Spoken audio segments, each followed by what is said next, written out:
ভারত প্রমাণ করেছে বিদেশিদের সম্মান রাখতে তারা জানে না।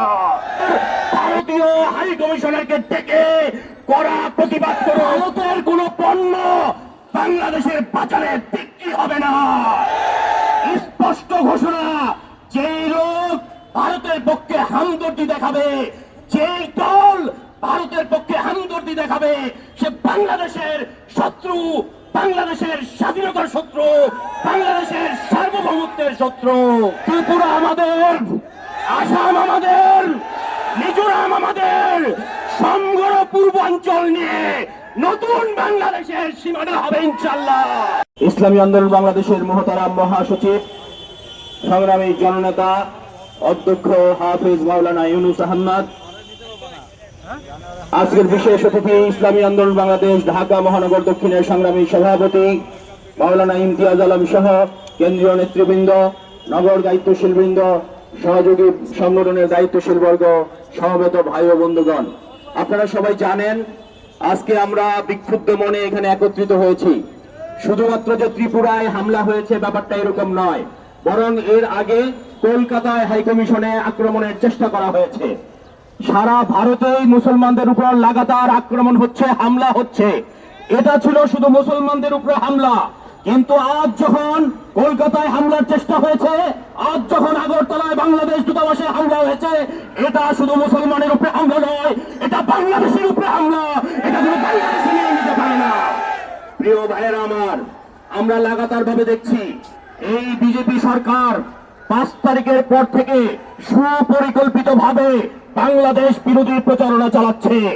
আমরা দেখেছি 5 তারিখের পরে বাংলাদেশে সংখ্যালঘুদের উপরে কোনো আক্রমণ হয় নাই, বাংলাদেশে কোনো দাঙ্গার ঘটনা ঘটে নাই, কিন্তু তার বিপরীতে দাঙ্গা হয়েছে ত্রিপুরায়, দাঙ্গা হয়েছে মণিপুরে, দাঙ্গা হয়েছে আসামে, দাঙ্গা হয়েছে মিজোরামে। সারা ভারত ব্যাপী গোত্রে গোত্রে দাঙ্গা হচ্ছে। সারা ভারতে মুসলমানরা আক্রান্ত হচ্ছে, খ্রিস্টানরা আক্রান্ত হচ্ছে। প্রিয় ভাইয়েরা আমার, সেই দেশের নেতা যখন বলে বাংলাদেশে শান্তিরক্ষী মিশন পাঠাও, তখন আমাদের হাসি পায়। আমরা বলতে চাই আমাদের এই অন্তর্বর্তীকালীন সরকারকে আপনারা আন্তর্জাতিক মহলকে আহ্বান করুন, বাংলাদেশে এবং একই সাথে ইন্ডিয়ায় আন্তর্জাতিক মিডিয়া এবং আন্তর্জাতিক সংস্থার প্রতিনিধিরা এসে দেখুক কোন দেশে দাঙ্গা হয়, কারা অসভ্য, কারা মানুষের ধর্মীয় উপাসনালয়ে হামলা করে, কারা আন্তর্জাতিক রীতিনীতির তোয়াক্কা না করে দূতাবাসে হামলা চালায়, এটা আন্তর্জাতিক কর্তৃপক্ষ দেখুক।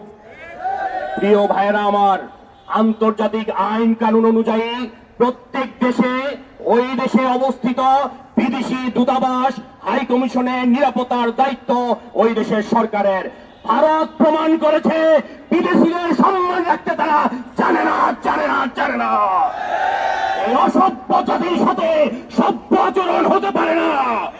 সুতরাং আমরা স্পষ্ট করে বলতে চাই, এই সরকার ভারতীয় হাই কমিশনারকে ডেকে কড়া প্রতিবাদ করুক। প্রয়োজনে ত্রিপুরা এবং যত জায়গায় উপ হাই কমিশনার আছে এগুলো প্রত্যাহার করুক। প্রয়োজনে দিল্লি থেকে বাংলাদেশের দূতাবাস প্রত্যাহার করা হোক। এই অসভ্যদের সাথে কোনো যোগাযোগ থাকতে পারে না। বিজেপির এক নেতা শুভেন্দু অধিকারী বলেছেন যে তারা যদি ভিসা বন্ধ করে দেন তাহলে আমাদের চিকিৎসা চলবে না। আমরা চ্যালেঞ্জ দিতে চাই, ভিসা বন্ধ না, আজকে থেকে শপথ নেব ভারতে চিকিৎসার জন্য যাব না। ভারতের কোন পণ্য বাংলাদেশের বাজারে বিক্রি হবে না। স্পষ্ট ঘোষণা, যেই লোক ভারতের পক্ষে হামদর্দি দেখাবে, যেই দল ভারতের পক্ষে হামদর্দি দেখাবে, সে বাংলাদেশের শত্রু, বাংলাদেশের স্বাধীনতার শত্রু, বাংলাদেশের সার্বভৌমত্বের শত্রু। সুতরাং আজ থেকে লড়াই স্পষ্ট, বাংলাদেশের বাজারে ভারতীয় পণ্য চলতে পারবে না। ইকবালের ভাষায় বলতে চাই, তোমরা শুধু বাংলাদেশের চট্টগ্রাম নিতে চাও, আমাদেরকে উস্কাইয়া দিও না। তাহলে আমরা বলবো ত্রিপুরা আমাদের, আসাম আমাদের, মিজোরাম আমাদের, সমগ্র পূর্বাঞ্চল নিয়ে নতুন বাংলাদেশের সীমানা হবে ইনশাআল্লাহ। নাসরুম মিনাল্লাহি ওয়া ফাতহুন কারীব ওয়া বাশশিরিল মুমিনিন।